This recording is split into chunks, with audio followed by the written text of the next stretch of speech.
नमस्ते। महाराष्ट्र की राजनीति में राजनेताओं में एक अलग सी होड़ लगी हुई है और इस होड़ का मुझे बहुत सारा आश्चर्य भी हो रहा है। ये अजब सी होड़ है भाई।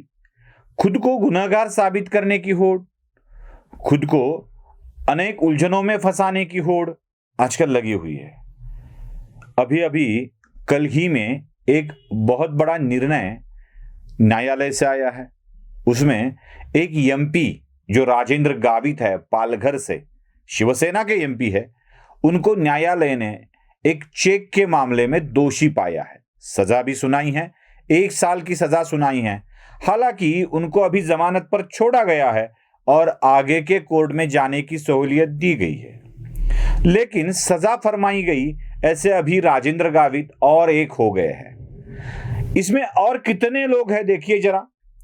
पहले राज्य की महिला बाल कल्याण मंत्री यशोमती ठाकुर को भी ऐसी ही सजा न्यायालय ने सुनाई थी। उनको तो पुलिस अफसरों पर हाथ उठाने का जुर्म साबित हो चुका है। वो भी जमानत पर है, उनकी शिक्षा को स्थगिति मिल चुकी है और वो आगे कोर्ट में ये लड़ाई लड़ रही है। दूसरे एक मंत्री है बच्चू कडू, जिनको भी सजा मिल चुकी है, वो भी जमानत पर है और वो भी अपनी लड़ाई लड़ रहे हैं। न्यायालय में राज्य के और एक मंत्री संदीपान भुमरे को भी उनके खिलाफ मुकदमा दर्ज कराने का आदेश दिया है। उनका भी जमीन का मामला है। मामले अलग अलग है।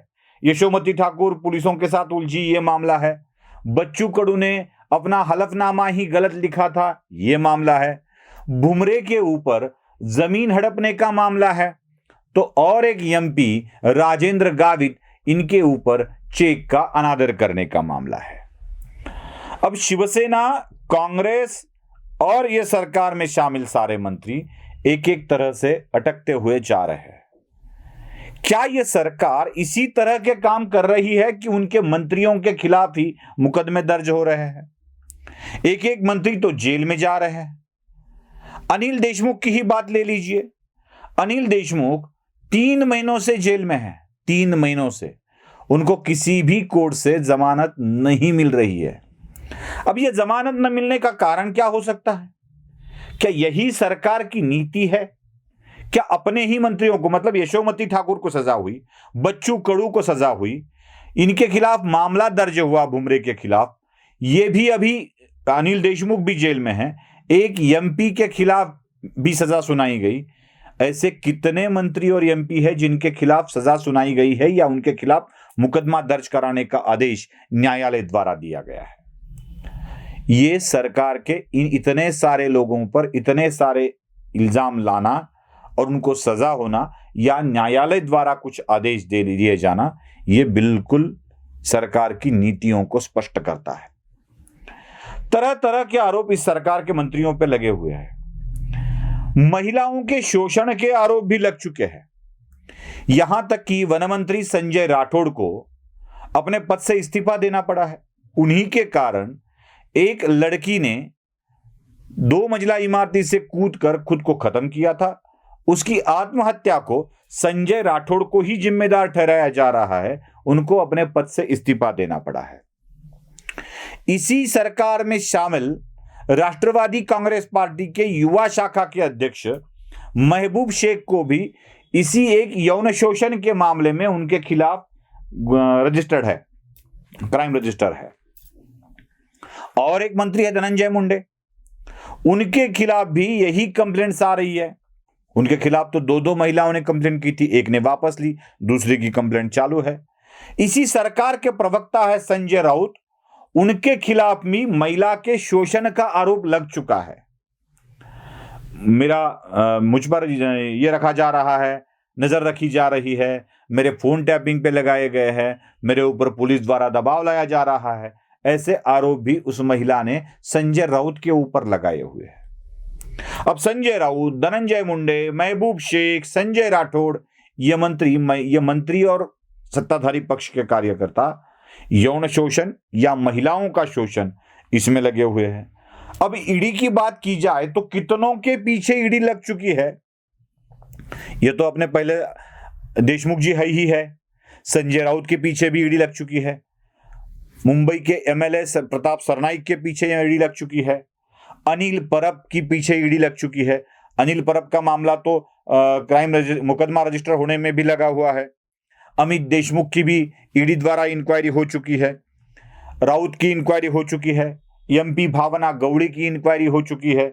ये सारे लोग ईडी के शिकंजे में फंसते जा रहे हैं। अब ये नाम अलग है, हाँ, मतलब प्रताप सरनाईक एक नाम अलग है, अनिल देशमुख तो हमने पहले देखा है, अमित देशमुख एक नाम अलग है, संजय राउत भी ईडी के शिकंजे में हैं, भावना गौड़ी भी ईडी के शिकंजे में हैं। मतलब 5-6 लोग ईडी के शिकंजे में फंसे हुए हैं। 2-4 लोग यौन शोषण के मामले में फंसे हुए हैं। अभी धनंजय मुंडे के पीछे भी ईडी लगी हुई है। उनके शुगर फैक्ट्री का मामला है। मृत व्यक्ति की जमीन उन्होंने खरीदी, मयत था फिर भी खरीदी, जिसको गवर्नमेंट ने बिजली गिरकर मर जाने की वजह से अनुदान भी दिया था, उस व्यक्ति की जमीन ले ली है। ये सारे मामले इस सरकार के मंत्रियों का चरित्र अपने आप में स्पष्टता कर रहा है। ये होड़ लगी है क्या? एक बार बच्चू कडू को सजा हो जाती है, दूसरी बार बुमरे को सजा, बुमरे के ऊपर मुकदमा दर्ज कराने का आदेश न्यायालय देता है, और तीसरा राजेंद्र गावित को देता है। महिलाओं के आरोप ऐसे ही है। ये सारे लोग किसी दूसरी लड़की को अपनी प्रिय प्राणेश्वरी बना के, कहीं और दूसरी शादी हो रही है, कहीं पहली शादी को छोड़ के कहीं और लफड़ा किया जा रहा है, कहीं पहली है फिर भी दूसरी की जा रही है। न जाने कितने बच्चे हैं। एक तो मंत्री भी रह चुके हैं बोल रहा हूं, मतलब आपको समझना चाहिए कि आपके मंत्री की बात नहीं कर रहा हूं। एक मंत्री रह चुके हैं, सांसद भी है, उन्होंने भी दूसरी शादी कर ली है। दूसरी शादी करके दूसरे शादी के बच्चे भी हो गए हैं। अब ये सारी बातें छिपाना, कहीं बच्चे करना, कहीं शादियां करना, यौन शोषण का आरोप लग जाना, ईडी पीछे लग जाना, ये सारी बातें जब होती है ना, तब सरकार कैसे काम कर रही है यही स्पष्ट होता है। अब यौन शोषण के मामले तो विरोधी पार्टियां नहीं लगाती है ना। यौन शोषण के मामले यौन शोषण के बाद ही आते हैं। मतलब महबूब शेख पर लगाया गया इल्जाम, जो औरत सामने आ रही है, जो लड़की सामने आ रही है, वो कैसे हो सकता है? युवा इकाई का अध्यक्ष है वो। धनंजय मुंडे पर लगे हुए इल्जाम, संजय राठौड़ पर लगे हुए इल्जाम, ये सारे मामले, एक एमपी पर लगा हुआ इल्जाम जो साबित करता है कि उन्होंने दूसरी शादी कर ली है और दूसरी शादी के बाद भी उनके कई बच्चे हैं, ये भी साबित कर देता है। ये सारे मामले सरकारी लोगों के चरित्र को बड़े अच्छे तरीके से स्पष्टता देते हैं और ये साबित कर देते हैं कि सत्ता आने के बाद पैसा, रमा और रमी में ये लोग डूब जाते हैं। वाइन, वेल्थ एंड वुमन, यही इनका काम होता है। 3W वाली सरकार अब ये बन गई है। एक वाइन जो कहीं भी बेचने का काम कर रही है, बेचने वालों में पार्टनरशिप कर रही है, मैकपाई में संजय राउत, या किराना दुकान में वाइन रखने का आदेश देना, इसको सम्मति देना, ये वाइन वाली सरकार बन गई है। ये वसूली वाली, मतलब वेल्थ वाली सरकार बन गई है। सैकड़ों करोड़ रुपए ऐंठे जा रहे हैं, कहीं ना कहीं गड़बड़ होती रहती है। एमपी को जो चेक का मामला है, 1 करोड़ रुपए के चेक उसमें चले गए हैं। पैसा वसूलने के लिए बने गई सरकार ऐसा लग रहा है। ये वेल्थ वाली सरकार है और ये वुमन मतलब स्त्री भोगी सरकार है। कितने लोगों के ऊपर स्त्री भोगी होने का आरोप लगा है। 3W वाली सरकार अपना चरित्र अपने आप में स्पष्ट कर रही है और न्यायालय द्वारा भी इसको बार बार फटकारा जा रहा है। राज्यपाल महोदय सुन रहे हैं ना आप, राष्ट्रपति महोदय सुन रहे हैं ना आप, कि ये सरकार इस तरह से जा रही है, सरकार के मंत्री इस तरह से काम कर रहे हैं। तो बिना किसी पर्दे के, बिना किसी हिचकिचाहट के मैं यही कहना चाहता हूं कि औरतों की इज्जत को लूटने वाली सरकार, लोगों के संपत्ति को लूटने वाली सरकार, लोगों को शराब में डुबाने वाली सरकार, इस सरकार को सरकार में बने रहने का कोई अधिकार नहीं बचता है। नमस्ते।